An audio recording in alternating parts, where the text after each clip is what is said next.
Hey guys, so now that I've been using Tactical Arbitrage for about 3 weeks, I want to show you exactly how I use the software to find profitable products on Amazon. And if you're wondering why I'm wearing a snow hat, that is because I live in upstate New York and I'm always freezing. So all winter, I always have a snow hat on. But I wanted to first show you that Tactical Arbitrage is not free, and if you want to use the software, here's what you would be paying for it. They do have wholesale and arbitrage. If you want to use a combination of both, you could save a little bit of money there. If you want to get it for the year, you could save even more. But if you're only interested in doing what I'm showing you today, which is online arbitrage, you'd be paying $89 a month or $840 annually. So the first way that I use this is to go down the rabbit hole. So with that, what I mean is I will go to Amazon and I will just start searching for really anything that's on the top of my mind. Right now, I'm really trying to look for profitable items in grocery and gourmet foods because I recently got ungated in that category and I'm trying to find replenishable items. So these are items that I can count on month after month making me income.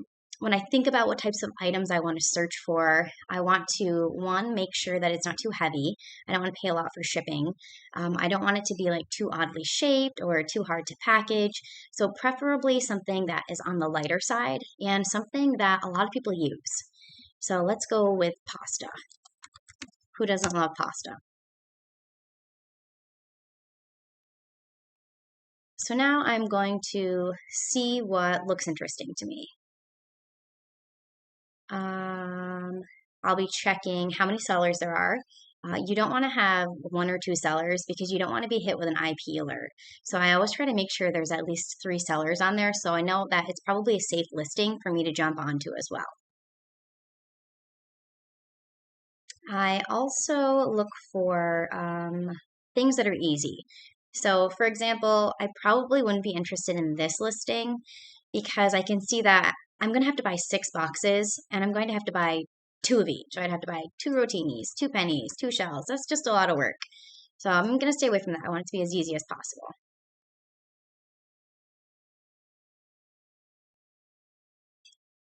So right here, farfalle, Barilla is a good name to sell. That's a good pasta. And I can see this is only for 1 box. So that kind of catches my eye. So now I'm going to look up and see there's 7 sellers on it. That's not too much competition. And it is ranked 99,000. So to be in the top 1% in grocery and gourmet food, the rank would have to be like 31,000. So to have this ranking, that's not horrible. That means it's in the top 3%. So they're selling pretty good. But what concerns me looking at this is the buy box is suppressed. So if I look over here, I can see that the buy box for this pasta is at $11.35. But when I go here, there's no buy box for it. So for some reason, Amazon is hiding the buy box. This could happen for a number of reasons, but typically it's because the sellers are fluctuating it too much. So if it usually sells for like $11, for example, and somebody jumps on and jumps it way down to like $4, and then someone jumps on and jumps it up to like $15. So if it's fluctuating a lot like that, Amazon can suppress it. So I can see this one is suppressed. But I'm interested in this brand.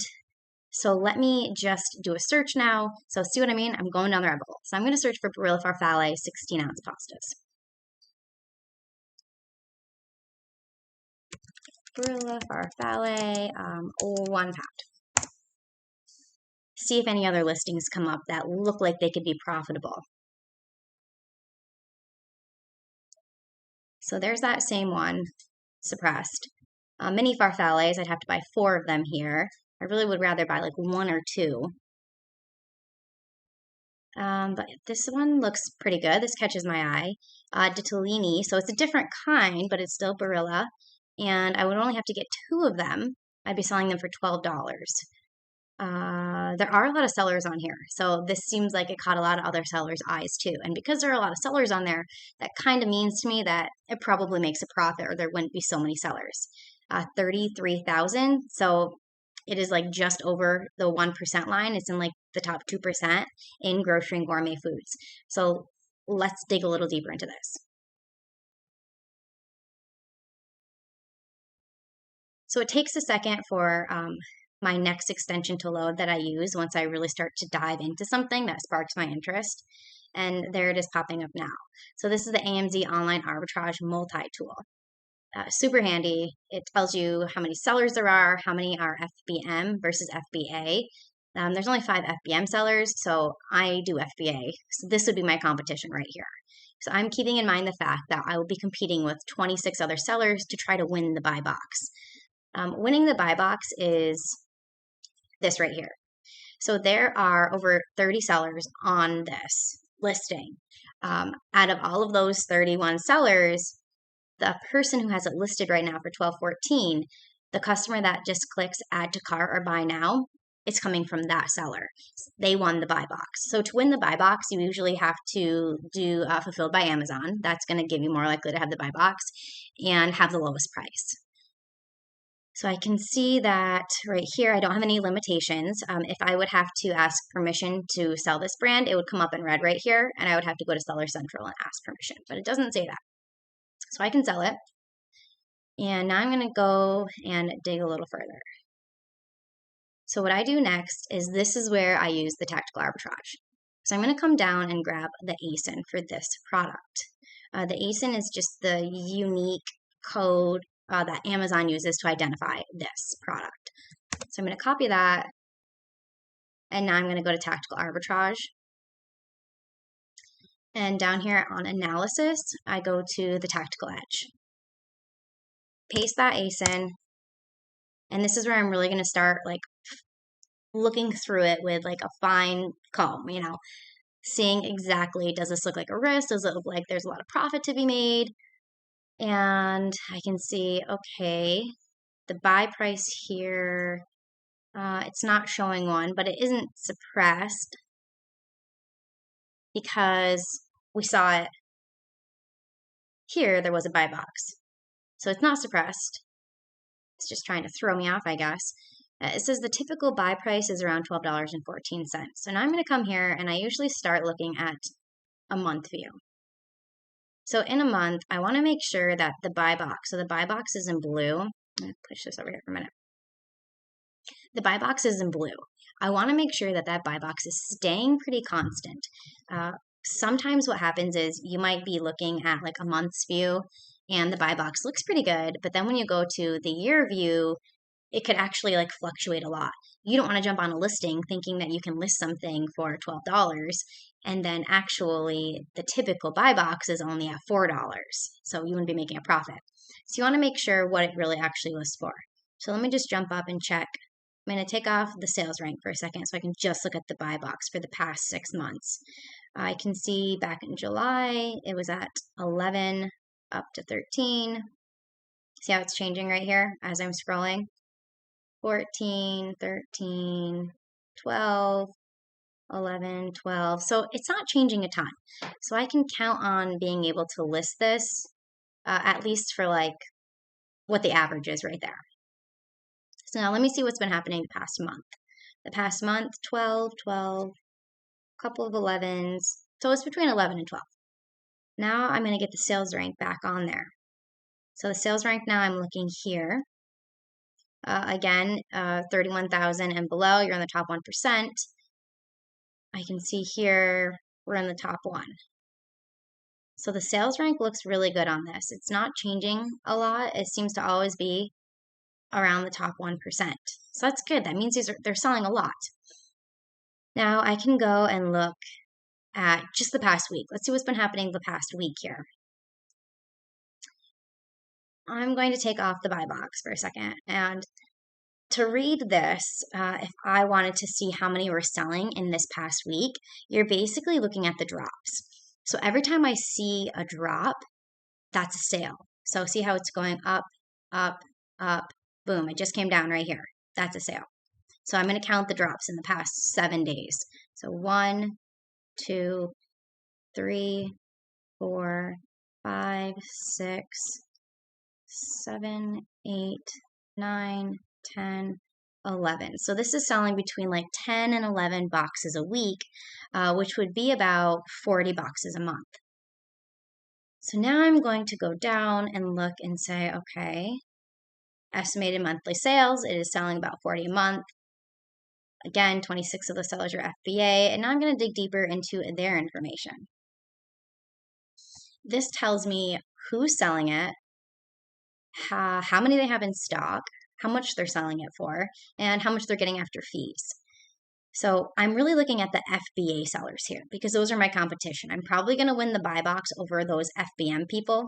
And typically what happens on listing is the merchant fulfills, not FBM, merchant fulfills. They're usually like the lower prices, but they're not on this one. So I'm not even worried about them. So I'm going to look here and say, okay, this is my competition. I'd want to win the buy box over them. This person has 9 of these in stock. And the lowest price actually right now is $11.27. They have 40 in stock. So I'm going to want to see if I can get this product and list it and be competitive to this person. I'd be trying to compete the buy box with them.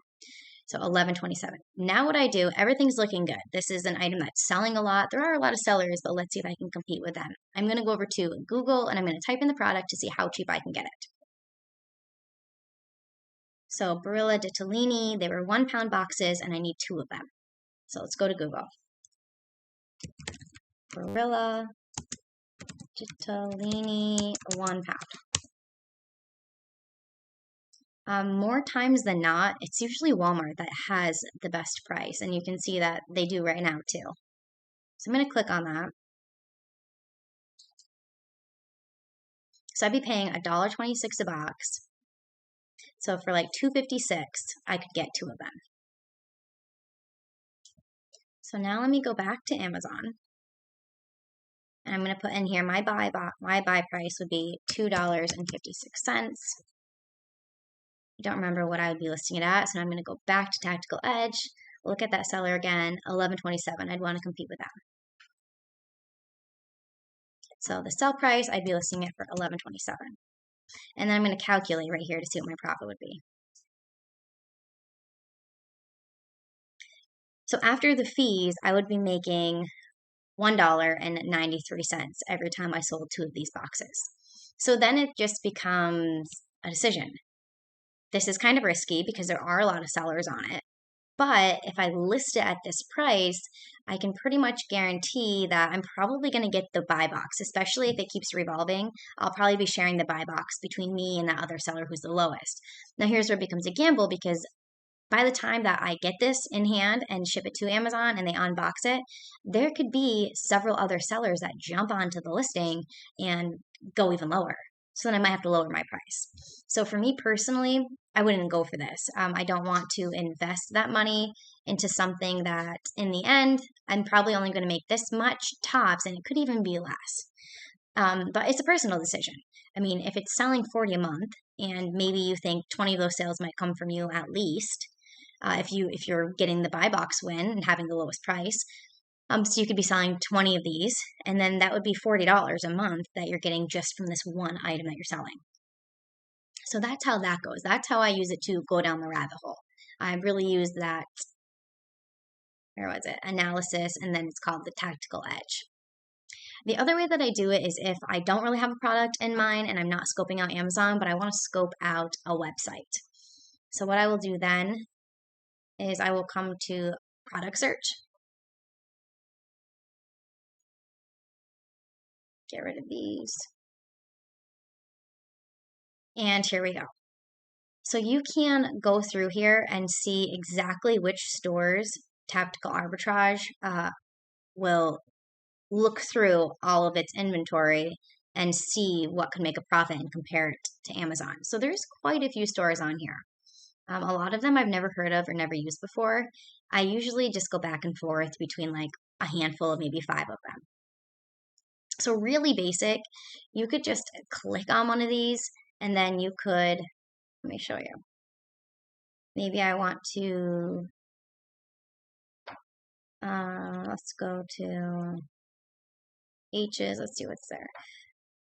Maybe I want to see if Hobby Lobby has anything good. So I'd click Hobby Lobby, I'd come here, select the category, I'd want to probably just select them all, and then I would just search. Now it is going to run through all of that website to see products that might be profitable that I could sell on Amazon. The more that it has to run through, the longer it takes. So searches that are really big and has to go through multiple pages, it can take hours. I've done searches before that the next day it still wasn't done. But as it's adding the products, you can look at it. So you can see it's going to search pages 1 to 999. So this is going to take hours to do. If you want to get a little more specific with it, because this is probably going to generate tens of thousands of products, and I don't really have the time to sift through tens of thousands of products to see if they're profitable. What you can do is an advanced search. So this is how I use it. Now, what I first do is think about a website that I want to sell from, and I usually go to like Rakuten first to see where they're offering like a lot of cash back or doing some discount codes. This is a great way to just accumulate some money back. From what I've spent so far, just from using this the past 3 weeks, I got $44 back. And it's for doing nothing. So why not? So if I come here, I can see all of these have different cash back amounts. And I just look through it until I find a store that I like to buy from. When I was looking through it earlier, yep, there it is. I noticed that Macy's, they're doing 6% cash back. So that's pretty good. So I hopped over to Macy's and I saw that they were doing 15 to 20% off clearance. So I clicked on that. So all of these items are between 20 to 15% off. So what I'm going to do is go down and see how many pages there are.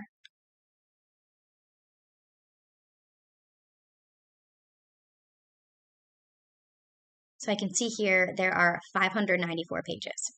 So keep that number in mind, 594. Nope, did I click something?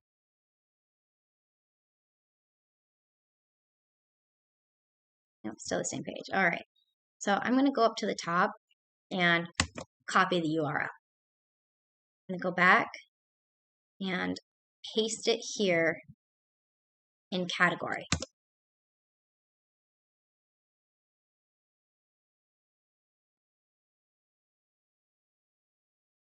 Just want to make sure I'm on that right page again, that I didn't like click off and go somewhere else. 594, all right, same page. 594. So I want this to start on page 1 and go to page 594. The website here is Macy's. So let me just start typing it. There it is. Put that URL back in there. All right, so now this is where I can really put in those filters, and I'm not going to have tens of thousands of products pop up that I'm not even interested in selling. So go down here, and these are all the filters you can put in. So I'll show you what I do. So I'm going to come here, the store discount, all of those items are between 15 to 20% off. So to be safe, I'm going to put in 15 and have it apply that to the items.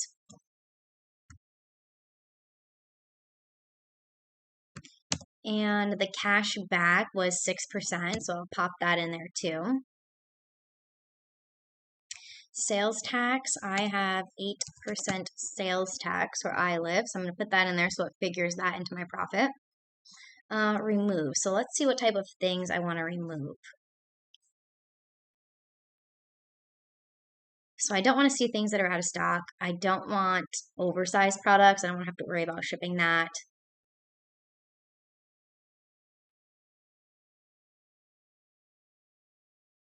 Remove if estimated sales is less than. So if it doesn't have so many sales, you can remove it. Remove if the number of sellers is less than. So I don't want to sell it if there's less than 3 sellers. So I'm going to put that on there. So if there are less than 3 sellers, it's not even going to show it to me. Source price. So I don't really want to see anything that's too low because there's not going to be enough room to be profit. So if the price for it, let's say, maybe you don't want to buy anything that is less than $10 because there's not going to be a lot of room for profit. You could put that right in there. I don't want to see anything that's less than 10. Some people don't mind buying items that are less expensive and then they'll buy more of them. Other people like to focus on items that are more expensive because they don't have to sell as many to make as much of a profit. I don't usually put much right there. I like to see what comes up, keep my options open. You could remove certain words. You can put in there cost and fees. Maybe you pay somebody to prep your items for you. If you did, you could put that in there, and then it would take that right out so you could see the profit. And then here is where I always put in only keep data if the gross profit is at least. So I don't like to sell anything that I'm not making. I mean, ideally, I don't want to go below 4 or 5, but just to have options open, I don't want to see it if it's less than 3. Only keep it, so my return on investment, I don't want this to be too low. So typically, I don't like to buy stuff unless it's at least like 60 or 70%. But just to keep the options open, I will put 50 on there. So if it's less than 50% return, it's not going to show it to me. So this is the best way to use the software, is to put these filters in there because it's going to save you a lot of time. I'm seeing if I missed anything.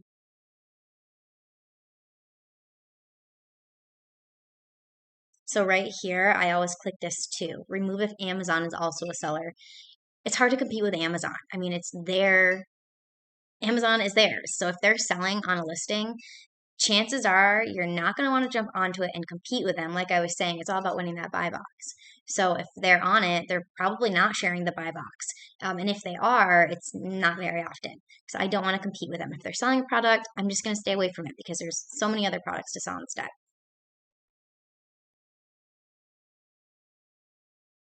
And then you would run the search on it. Because it does take so long, let me just bring you to one that is already done.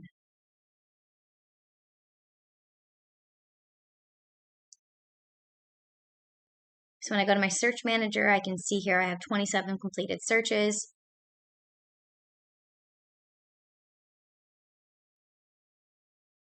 So here I was searching Michaels to see if there was anything profitable to sell on Amazon. From that search, they generated 473 products.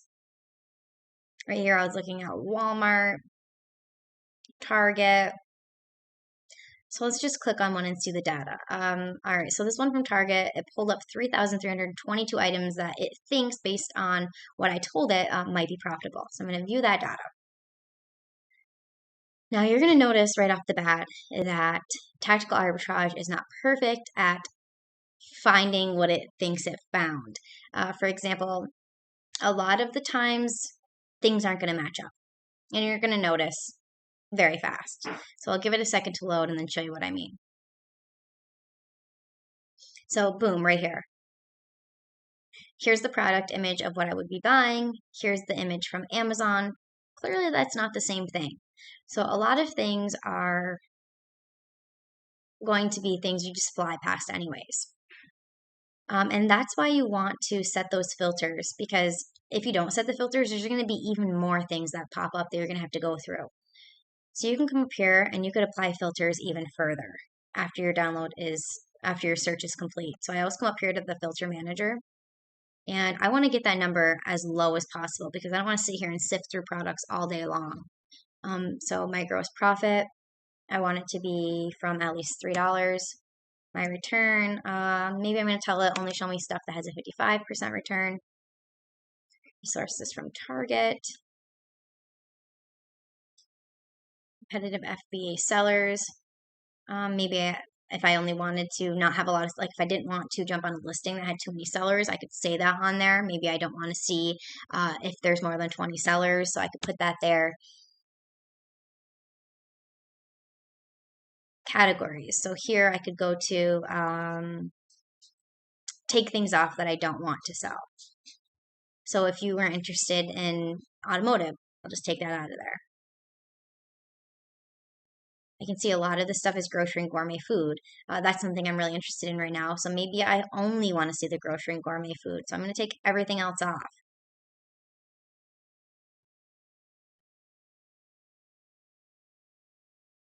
Probably could have just clicked deselect all, but why do it the easy way? So now I only have the grocery and gourmet food. That's going to limit it a lot. I don't want to sell something that doesn't have a lot of reviews on it because then I don't know if the product, if I can really trust it, right? I want to know that the customers actually like these products. So if it doesn't have at least 4 reviews, I don't even want to see it. You could put in sales rank in there. You could put weight in there. So you can really like finely filter this based on what products you're looking for. Amazon sells is in stock. I don't want to see what Amazon is selling, so I'm going to take those out, and then I can apply. So now you can see out of 21,000 items that this has scanned from Target, it's only showing me 539 of them. Now right here, I always click like the gross profit or the gross return. I want that to go from highest to lowest. Like I want to see the things that are going to bring me the most money first. So I wouldn't start here and look at the stuff that's only bringing me $3. But keep in mind that the things that are on the very top could also be mismatched. So let's just go through a few together to see.